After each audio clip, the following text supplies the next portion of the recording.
Ada satu wasiat sebenarnya, kalau saya orang Cirebon itu biasa dikasih wasiat kata orang. Itu wasiat dari Sunan Gunung Jati. Untuk kita itu kalau para santri itu gini. Ingsun titip masjid lan fakir miskin. Sehingga itu kayak menjadi karakter gitu, bahwa kalau kita kemana saja harus dekat-dekat dengan masjid dan selalu menyantuni fakir miskin. Nah itu. Solahuddin Jagir Talks. Assalamualaikum warahmatullahi wabarakatuh. Jamaah SC Talk, Solahuddin Jagir Talk. Kembali lagi bersama kami di program-program yang tentunya sangat ditunggu-tunggu ya, Bapak Ibu jamaah Solahuddin Jagir Talk semuanya. Telah hadir bersama saya sosok yang sangat inspiratif tentunya, Kang Oji. Nah, dalam program yang tentunya juga sangat kita tunggu-tunggu, yaitu kisah-kisah inspiratif. Baik, Bapak Ibu jamaah Solahuddin yang dirahmati Allah, mohon izin kita akan melepaskan masker ya. Insya Allah kita masih dalam jarak aman ya, Pak Ojik. Alhamdulillah, ini kayaknya lebih enak Bapak Ibu jamaah. Kita lebih kelihatan senyumnya ini, Pak Oji, senyumnya lebih merekah ini. Dan alhamdulillah hidung saya masih ada nih, Pak Oji. Baik Bapak Ibu jamaah Solahuddin Jagir Talk yang dirahmati Allah. Kali ini kita akan membahas kisah inspiratif ya, tentunya terkait dengan masih terkait dengan kita lah saat ini ya, yaitu terkait dengan pergerakan jamaah, tentunya jamaah Solahuddin Jagir Talk ya, atau juga tentunya teman-teman pajak semuanya yang akan tentunya ke depan akan mengalami perpindahan atau mutasi. Nah, di hadapan saya ini, sebelumnya saya perkenalkan, bersama saya Saiful Muslimin, dan telah hadir di hadapan saya sosok yang sangat bersahaja dan tentunya sangat inspiratif, itu Pak Oji. Assalamualaikum Pak Oji. Waalaikumsalam warahmatullahi wabarakatuh. Cak Imin, apa kabarnya? Alhamdulillah, saya panggil Kang Oji aja kayaknya ya. Boleh. Biar lebih enak gitu ya Kang Oji ya. Gimana kabarnya pada siang hari ini Kang Oji? Alhamdulillah masih puasa. Alhamdulillah puasa ya. Puasanya puasa maghrib apa? Insya Allah puasanya kita akan meningkat menjadi puasa yang tingkat 3 kalau bisa. Alhamdulillah. Tadi padahal sebetulnya mau saya tanyakan puasa maghrib apa puasa Ramadan, tapi udah dijawab duluan. Tentunya puasa Ramadan ya Kang Oji ya. Baik, Bapak Ibu jamaah Solahuddin Jagir Talk yang dirahmati Allah, akan lebih pas, akan lebih dekat dengan kita semua kalau Kang Oji ini memperkenalkan diri terlebih dahulu. Silahkan Kang Oji. Baik, Assalamualaikum warahmatullahi wabarakatuh. Para pendengar Jagir Talks Masjid Solahuddin, Kanwil DCP Jawa Timur 1 yang dirahmati Allah Subhanahu wa taala. Perkenalkan, nama saya Oji Sairoji dari Cirebon, tahun 76 ya, suku Sunda memang ya. Dan ini adalah penempatan saya yang ke-5 ya kalau nggak salah selama di DCP ini. 5 kali Provinsi. perpindahan maksudnya? 5 kali perpindahan, 5 kali provinsi. 5 kali provinsi ya. Jadi lebih dari Bang Toyib. Jadi sekali pindah langsung pindah provinsi gitu ya Kang Oji ya? Iya. Masya Allah, subhanallah. Sudah berkeluarga, anak saya ada 4, yang terbesar SMA, yang kecil ada sekolah dasar. Oh, masih SD Ya, masih SD. Alhamdulillah. Dan 1 titipan ya. Karena 1 anak itu berkebutuhan khusus. Yang SD. Ya, baik. Berarti istrinya 4.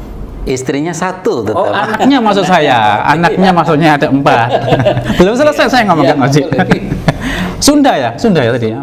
Sunda Jawa lah. Kalau Cirebon itu antara Jawa dan Sunda. Dua-duanya bisa, tapi lebih dominan Jawa sebenarnya. Berarti ini yang ke-5 ya, yang di Surabaya ini ke-5. Keluarga ada di mana nih Kang Oji? Nah, kalau sekarang ikut saya karena udah Jawa ya, kita ikut semuanya bareng-bareng. di Surabaya. Dan hampir semua mutasi saya ikut keluarga. Alhamdulillah. Ternyata sama dengan saya loh. Anaknya 4 dari istri 1 kan istrinya. Alhamdulillah. Ya baik Kang Oji, ini sebetulnya tentunya sangat menarik sekali ya nanti apa yang akan disampaikan oleh Kang Oji ini. Sudah 5 provinsi, 5 perpindahan. Sebetulnya sama dengan saya sih, tapi saya cukup 1 provinsi aja. Kalau perpindahan banget ya. Ya mudah-mudahan semuanya baiklah buat kita semuanya. Oke, Kang Oji ini berbicara dengan terkait dengan perpindahan ya. Saya yakin ini tentunya banyak sekali pengalaman-pengalaman nantinya yang bisa Kang Oji ceritakanlah. Mudah-mudahan ke depan bisa memberikan inspirasi ya kepada kita semua ya, jamaah Salahuddin Dzakir Talk, atau juga mungkin Bapak Ibu jamaah semuanya yang saat ini menyaksikan program kami yaitu SJ Talk di SJ Talk ini. Baik Bapak Ibu jamaah yang dirahmati oleh Allah, pertama ini Kang Oji ya, pertama dulu penempatan di mana ini Kang Oji? Saya itu masuk Kementerian Keuangan sebenarnya juga qadarullah saja ini ya, takdir dari Allah, karena secara pendidikan itu nggak ada berhubungan sebenarnya, karena saya lulusan kehutanan. Universitas Lampung. Jadi memang tidak ada niatan sebenarnya untuk Kementerian Keuangan. Memang kebetulan Kementerian Keuangan saat itu menerima formasi sarjana kehutanan 25 orang kalau nggak salah, untuk nanti di PBB, kantor PBB saat itu kan masih ada kantor pelayanan pajak bumi dan bangunan. Nah, itu gitu. tahun 2002, akhir 2002. 2002 akhir 2002, efektif masuk ya 2003 lah, kira-kira seperti itu. di KPP mana tuh? Setelah diklat hampir 6 bulan kita ke Bogor dulu juga, di Bogor ya, KP PBB Bogor. KPPB Bogor. Di KPP Bogor hampir setengah tahun di sana. Lalu setelah itu penempatan pertama ya, setelah kan kita magang, kalau S1 kan magang cukup lama ya, hampir 6 bulan. Lalu ditempatkan di KP PBB Muara Bungo, Provinsi Jambi. Nah, belum pernah lihat petanya pasti Cak Imin kan? Belum. Nanti saya lihat setelah acara ini, kita lihat ya. Iya. Itu sekitar 6 jam dari kota Jambi. Lumayan. Melewati perkebunan kelapa sawit lah. Lebih banyak kan. Iya, Kang Oji. Ini tentunya kalau di sana juga ada inilah ya kegiatan-kegiatan religi ya tentunya. Saya lihat dari semua kantor yang saya tempati ya ketika saya pindah ya. Saya sih kebetulan pindahnya dari Malang ke sini aja sih Kang Oji ya. Malang itu Malang ke Surabaya saat ini. Ya alhamdulillah. Saya merasakan betapa di Masjid Salahuddin di Dzakir ini ya, di Surabaya ini sangat luar biasa kalau menurut saya Kang Oji ya. Kegiatannya, terus kemudian juga itu program-programnya itu sangat luar biasa ini dibandingkan dengan kantor lama yang saya waktu itu ditempatkan ya. Ya di sana juga banyak, tapi di Dzakir ini sangat luar biasa. Nah ini tentunya ini Kang Oji juga banyak pengalaman nih, saya yakin ini di kantor-kantor yang sebelumnya ya, termasuk tadi yang di kantor baru. Bisa nggak ini Kang Oji diceritakan itu gimana itu kondisi sosial di kantor mungkin ya, terus kemudian dikaitkan juga dengan kegiatan-kegiatan keagamaan di sana. Seperti apa Kang Oji? Silakan Kang Oji. Alhamdulillah. Jadi begini, ada satu wasiat sebenarnya, kalau saya orang Cirebon itu biasanya dikasih wasiat kata orang. Itu wasiat dari Sunan Gunung Jati. Untuk kita itu kalau para santri itu gini, ingsun titip masjid lan fakir miskin. Sehingga itu kayak menjadi karakter gitu, bahwa kalau kita kemana saja harus dekat-dekat dengan masjid dan selalu menyantuni fakir miskin. Nah itu, sehingga saat mahasiswa saya juga aktif memang di masjid kampus, terus saat di kantor-kantor DCP ya surprise lah bagi saya ya, karena ekspektasi saya saat itu masjid kantor bakalan sepi kan. Ternyata masjid-masjid kantor atau musola di kantor itu justru di mana saja saya ditempatkan itu relatif ramai lah, tidak sepi kegiatan, bahkan jamaahnya juga bagus. Saya lihat seperti itu. Apa yang saya temui misalnya di Jambi atau di Pekanbaru Riau atau di Tapak Tuan Aceh, itu semuanya ramai gitu kan. Nah, kegiatannya juga semarak gitu kan. Jadi saya bersyukur karena punya, kalau kata orang anak muda zaman sekarang tuh, punya banyak teman yang satu frekuensi lah gitu kan. Nggak sulit mencari frekuensi karena ternyata orang baik itu ada di mana-mana dan banyak di mana-mana, sehingga itu saya nggak pernah takut ada di mana saja. Ya gitu kira-kira Mas Caimin. Dimanapun nanti kita itu ditempatkan, itu merupakan tempat kita untuk berbagi pengalaman tentunya ya, untuk mengaktualisasikan diri ya tentunya ya. Terus bagaimana sih kita itu bisa lebih bermanfaat bagi lingkungan kita ya. Nah Kang Oji, ini kalau saya lihat ini ya, dari beberapa buku ya, saya itu melihat ada buku, ternyata di sana itu ada namanya Kang Oji itu. Nah boleh nggak sih diceritakan itu bagaimana sehingga Kang Oji itu kok sampai bisa menerbitkan buku gitu loh, sampai beberapa loh itu, nggak cuma satu loh kalau saya lihat itu. Gimana Kang Oji? Mungkin bisa menginspirasi kita itu ke depan. Ya, jadi sebenarnya gini, menulis itu kan sebenarnya nasihat dari Al-Ghazali ya. Kalau kita belajar ilmu itu bahwa salah satu yang mengikat, ya istilahnya ilmu itu rusa, diikatnya dengan talinya, pengakangnya. Jadi istilahnya tulisan itulah pengikat daripada ilmu gitu. Makanya kalau kita ngaji-ngaji di guru-guru kampung, di pesantren itu nulis itu menjadi kebiasaan kan. Kita menerjemahkan kitab-kitab kuning gitu kan. Nulisin itu saya masih ingat betul itu kan, seperti itu. Sehingga kebiasaan itu akhirnya saya sampai mahasiswa pun nulis di beberapa surat kabar. Waktu itu ya motifnya selain memang idealisme, memang ada uang sih ya, karena mahasiswa kan gitu kan.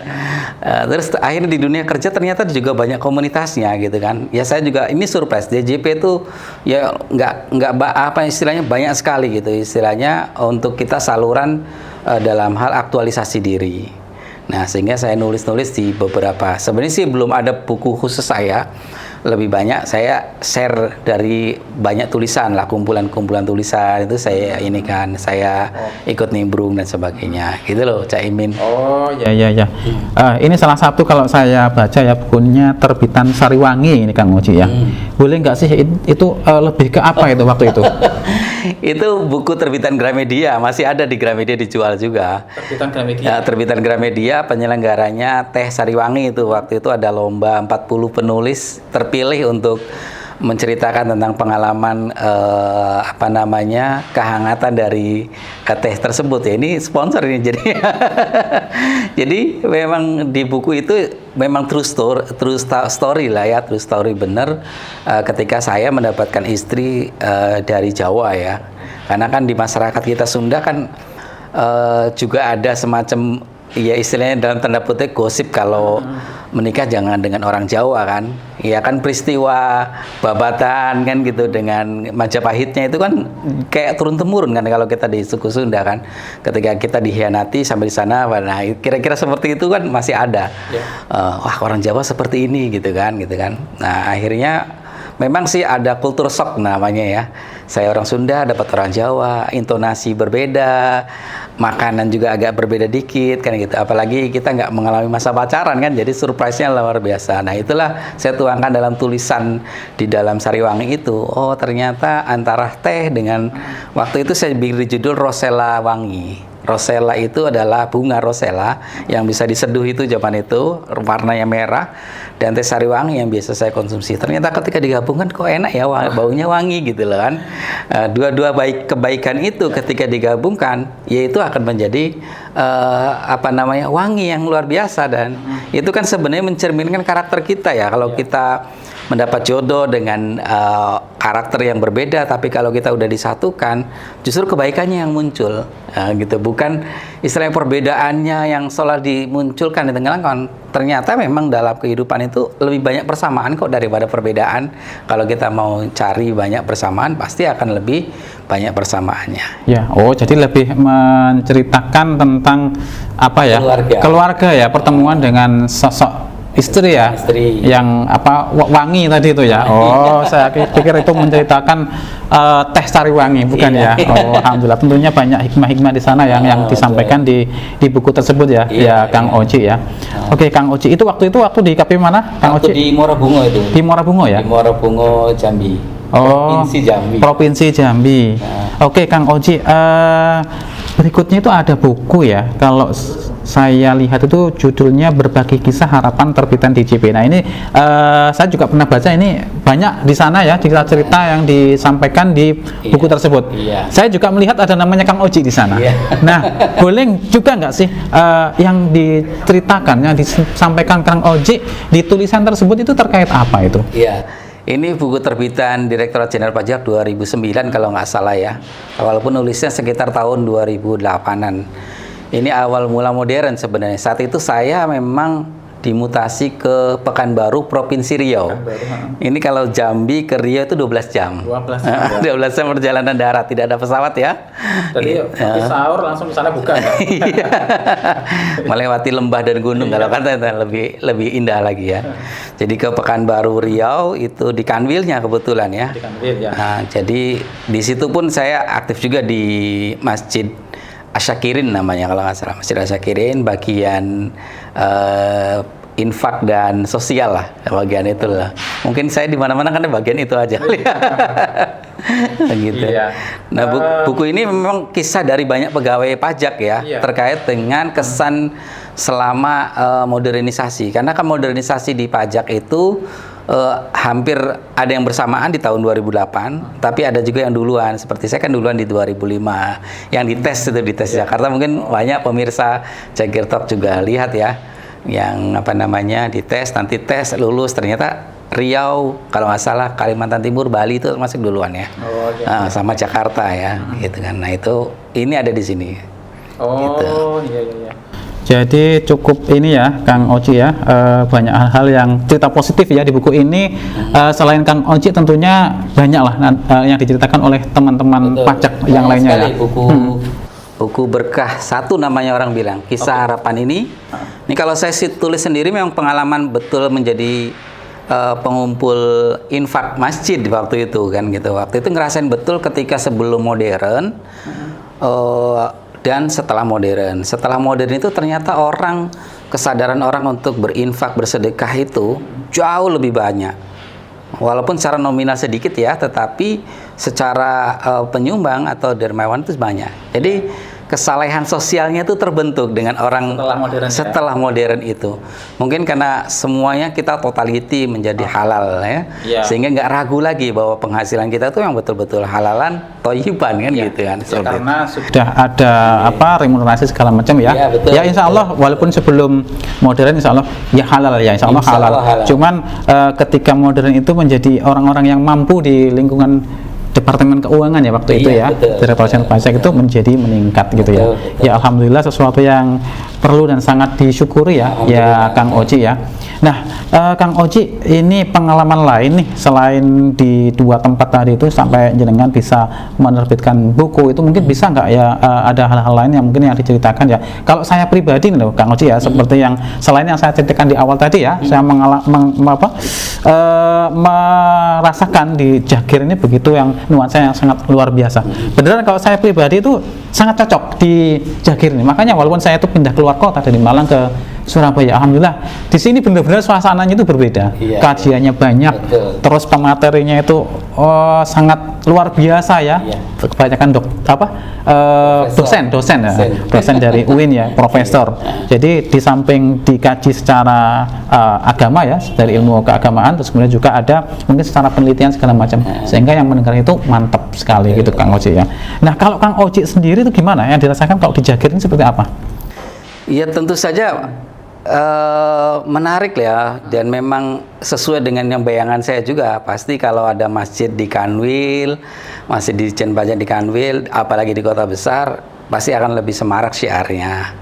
Itu persis sebenarnya saya waktu saya di Masjid Pekanbaru Riau ini kan juga adalah Kanwil, ada beberapa KPP juga. Itu biasanya kita akan lebih mudah ya dalam hal untuk kesemarakan yang lainnya. Ya di sini alhamdulillah jemaahnya banyak lah, karena kantornya banyak ya. Itu luar biasanya ya. Ya alhamdulillah banget lah pokoknya di masjid-masjid kantor seperti Masjid Jagir Salahuddin ini itu juga semarak lah, seperti halnya masjid-masjid pajak yang lainnya sebenarnya. Kalau saya banding-bandingkan ya sebenarnya nggak beda jauh lah. Gitu kan, yang saya alami dengan yang di sini gitu kan, mungkin dengan corak yang berbeda saja gitu kan, coraknya berbeda gitu kan. Kalau di sini dalam hal kajian akan lebih kaya, karena kan tentu saja ya para saintisnya, para ahli agamanya lebih banyak lah gitu kan. Dengan kampus gitu ya. Kalau saya di sana di Riau pernah itu ya beruntung saja, saya pernah waktu itu kita bikin jadwal Abdul Somad waktu belum terkenal itu, termasuk ustadz kita juga itu. Terus Mustafa Umar yang terkenal itu juga ahli tafsir sampai di Malaysia, Brunei. Banyak memang ustadz-ustadz dari negeri seberang juga bagus. Iya. Kang Oji, ini ada satu buku lagi nih kalau yang saya baca ya. Perekat Indonesia itu tadi ya? Ini, yang tadi itu ya. Ini enggak, ini yang Kementerian Keuangan. Oh, itu waktu itu Kang Oji ada di mana posisinya? Ini cerita saya waktu ada di Aceh. Oh, di Aceh. Di Tapak Tuan. Ceritakan sedikit Kang Oji, barangkali nanti. Iya, ini buku penulis-penulis dari Kementerian Keuangan. Jadi bukan hanya Ditjen Pajak, beberapa penulis itu berkumpul terkait dengan pengalamannya dalam hal merekatkan Indonesia. Kita tahu lah ya, sahabat semuanya, bahwa Provinsi Aceh itu kan pernah ada di masa lalu konflik integrasi dengan negara Kesatuan Republik Indonesia kan. Konflik bersenjata juga sangat membara lah di sana kan, hingga akhirnya Allah berikan hikmah tsunami dan akhirnya ada perdamaian di sana kan gitu. Tapi benih-benih itu kan nggak seketika kita hilang kan gitu kan. Walaupun otonomi khusus juga diberikan di sana, sehingga di sana sini program pemerintah itu agak kurang dapat respon. Apalagi pajak, bayangan saya kan tentu saja orang bayar pajak ini kan luar biasa gitu, gitu. Nah di buku ini saya ceritakan tentang pengalaman beberapa dengan teman-teman tentu saja ya, beberapa bulan bahkan hitungan tahun lah, 1 tahunan hampir ya, untuk kami mengajak salah seorang petuah atau ulama terkemuka di sana untuk membayar pajak atas kebun yang dimilikinya. Kebunnya. Jadi itu apa? Pesantren gitu ya? Jadi pesantren terkemuka.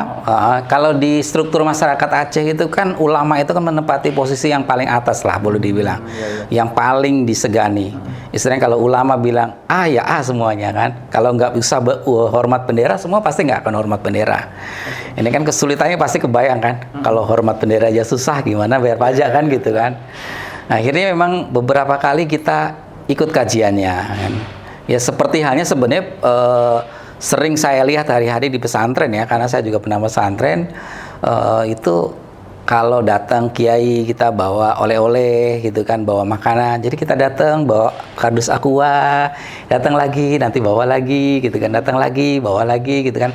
Beberapa kali datang itu akhirnya kan orang lihat gitu kan. Ini siapa? Akhirnya bisa ditemui dengan tenggunya. Baru kami ajak untuk daftar pajak. Baru setelah itu karena punya usaha, sementara kebun, sementara di jalan pesantrennya juga dikasih jalan. Nah, kita terangkan manfaat pajak itu untuk ini, untuk infrastruktur, untuk pendidikan. Dana BOS kan saat itu juga dana untuk pendidikan saat itu juga ada. Nah itu dengan ngasih manfaatnya akhirnya mau untuk didaftarkan kebunnya sebagai WP. P3 saat itu perkebunan. Jadi pesantrennya punya perkebunan sawit. Iya, karena pesantrennya kan memang kalau di Aceh rata-rata mandiri ya. Mandiri itu kan karena memang sejak dulu dengan pemerintah kan kurang baik kan hubungannya, sehingga untuk membiayai pesantrennya itu rata-rata punya sawah, punya kebun. Itu saya lihat beberapa pesantren besar seperti itu.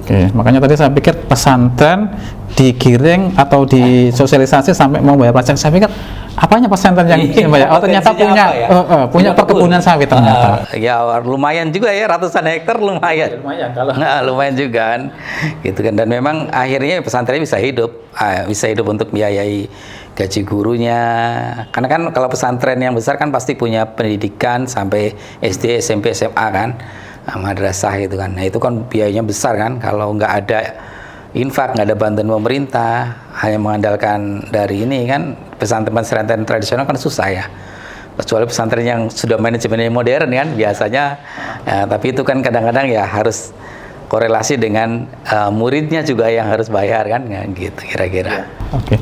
Nah tentunya di setiap tadi itu Kang Oji mutasi ke 5 provinsi, ke 5 tempat ya.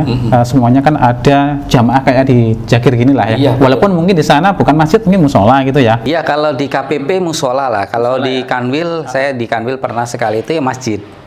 Ya, kalau kebetulan masjid kita kalau Kanwil itu letaknya di tengah kota gitu. Kanwil Riau itu kan memang ada Kanwil di JBN, Kanwil Anggaran maksudnya, terus ada Kejaksaan, ada itu Satker Nasional tuh biasanya di Jalan Protokol. Nah kita yang punya masjidnya. Jadi kebetulan kecil tapi alhamdulillah masjid ya itu lumayan semarak lah. Karena jamaah umum juga, karena kan sama-sama umum juga. Sama-sama umum karena kita ada di Jalan Protokol di pinggir jalan. Persis seperti Jagir gini ramenya, gitu kan? Persis banget. Jadi kan ketika Kang Oji dipindahkan ke satu tempat, ke satu kantor, ke kantor yang lain itu ya, selalu berkecimpung di situlah, menjadi pengurus masjid seperti itulah. Ya. Saya yakinlah teman-teman Bapak Ibu jamaah Salahuddin Dzakir semuanya, atau mungkin juga Bapak Ibu yang bukan jamaah Salahuddin Dzakir yang mungkin menyaksikan tayangan ini, saya yakin semuanya pernah menjadi pengurus, atau saya yakin samalah kayak Kang Oji ya. Pindah kemana ya selalu menjadi pengurus. Kayaknya mungkin sudah menjadi apa ya, istilahnya kalau orang Jawa itu gawan bayi gitu ya. Ya kayak saya dulu ketika muter di Malang ya gak tahu, pokoknya yuk ngurusi aja, tiba-tiba yang ngurusin gitu aja sampai ini nih Cak Imin. Jadi sebenarnya begini ya teman-teman semua, kan kita di DJP itu mutasi itu sebuah keniscayaan, sudah pastilah hampir, apalagi secara pendidikan kita ikut pendidikan terus gitu kan. Maka kalau menurut saya ya salah satu cara lah, bukan satu-satunya mungkin, salah satu cara kita itu bisa diterima, bisa cepat istilahnya betah boleh bilang, bisa ini adalah masjid. Menurut saya itu ya. Contoh misalnya orang bilang misalnya, oh kalau nggak bisa musik, nggak ngerokok, susah dong bergaul gitu kan. Itu terbantahkan ketika saya di Aceh karena musik nggak begitu gamblang dibolehkan kan gitu kan. Kongo juga nggak begitu ini kan. Tapi masjid kan di sana luar biasa banyaknya gitu ininya. Ketika saya masuk ya karena bahasa agama itu bahasa universal, bahasa yang diterima di banyak suku dan daerah yang lain gitu, sehingga kita masuk sini pasti diterima, masuk sini diterima, masuk sini. Minimal ya, walaupun orang baik itu ada di mana-mana ya, minimal kalau kita di masjid ya sudah berkumpul lah orang-orang baik itu kan gitu, sehingga kita ditempatkan di mana ya betah. Ini bagi yang mau nanti misalnya keluar Jawa ke sini dan sebagainya, kalau sudah di Jawa ini mungkin masih enak semuanya gitu. Insya Allah di luar Jawa sama enaknya. Insya Allah kalau kita bisa menikmati ya Kang Oji ya. Apalagi masih Indonesia ya. Masih Indonesia itu istilahnya nggak nyampe sejam mesti udah ketemu. Apalagi sekarang transportasi mudah sekali ya Kang Oji ya. Ya tentunya dengan itu tadi ya Kang Oji ya, kita nggak perlu khawatir dipindah kemanapun selama hati kita itu Insya Allah tertaut dengan apa ya, masjid mungkin ya, kita nggak akan kosong ya. Saya yakin semuanya percaya dan yakin kepada Allah bahwa dimanapun kita dipindahkan, ditempatkan, itu semuanya pasti atas kehendak Allah ya kan ya. Nah untuk apa itu membuat hati kita supaya nggak kosong, supaya nggak merasa jauh dari keluarga ya, tadi itulah kita menyibukkan diri dengan kegiatan-kegiatan baik ya. Tentunya bersosialisasi dengan lingkungan, terus kemudian juga aktif di kegiatan-kegiatan sosial, termasuk kegiatan masjid seperti itu ya. Nah saya sendiri ya alhamdulillah sampai sekarang belum keluar Jawa, mudah-mudahan enggak. Tapi seandainya saya nanti pindahkan ke luar Jawa ya, saya juga berpikir seperti itu. Indonesia, bumi ini kan juga sama, yang menghuni juga manusia. Kalaupun saya di sana orangnya juga sama, kakinya dua, tangannya dua, mungkin cuma bahasa aja yang beda ya. Saya misalnya ke Amerika, sama juga manusia ya kan ya. Sampai-sampai saya kalau istilahnya ditempatkan di suatu daerah itu, kalaupun ngontrak, iya harus dekat masjid. Nah gitu sampai itu. Akhirnya memang waktu saya di Muara Bungo Jambi ya diaku saudara. Bahkan ada salah seorang tokoh yang mengangkat kita sebagai adik. Dirayain, dibikin perayaan juga gitu kan. Saat kita di Pekanbaru juga banyak juga ngangkat kita adik gitu, saudara gitu. Kan kebiasaan orang-orang Sumatera seperti itu, jadi persaudarakan. Seperti sahabat Ansor dan Hijriah gitu. Jadi saling ini kan gitu kan. Ya akhirnya betah semua. Bahkan saking betahnya saya sampai memilih 5 kota aja, hanya 2 di Jawa, 3-nya di luar Jawa. Ya. Nah itu jamaah sekalian, tadi cerita-cerita inspiratif yang disampaikan oleh Kang Oji ya, tentunya bagi teman-teman yang saat ini mungkin berada di luar Jawa ya, jangan risau, jangan cemas. Kang Oji sudah tadi menceritakan ternyata dari pengalaman pindah ke 5 provinsi, beliau ini tidak keberatan, justru malah memilih yang di dalam kota cuma 2 ya tadi ya. Iya. Terus yang di luar Jawa ya? Di Jawa cuma 2. Di Jawa cuma 2, yang di luar Jawa 3. Nah itu karena tadi itu ya udah nyaman ya di sana ya, sudah bisa membuat kondisinya nyaman ya, tentunya tadi itu dengan mengisi banyak kegiatan dalam aktivitas kita. Baik jamaah Salahuddin Talk, tadi telah kita dengarkan bersama apa yang disampaikan oleh Kang Oji ya tentang kisah inspiratif. Kita semua tentunya merasakan bahwa memang pada saat ini ujian godaan kita itu makin bertambah ya Kang Oji ya. Iya. Dengan digitalisasi ya, dengan kondisi teknologi yang meningkat ini. Iya. Nah, sekarang apalagi di bulan Ramadan yang sebetulnya kita bisa lebih meningkatkan ya kualitas ibadah kita karena pahalanya dilipat gandakan. Ya, ternyata godaannya ya kemarin disampaikan oleh Pak Prof siapa itu pemateri salah satu kajian kita itu, kalau di persentase ya ternyata orang Indonesia itu sekian persen ya, kalau nggak salah lebih dari 50% kemarin itu banyak digunakan untuk ini HP.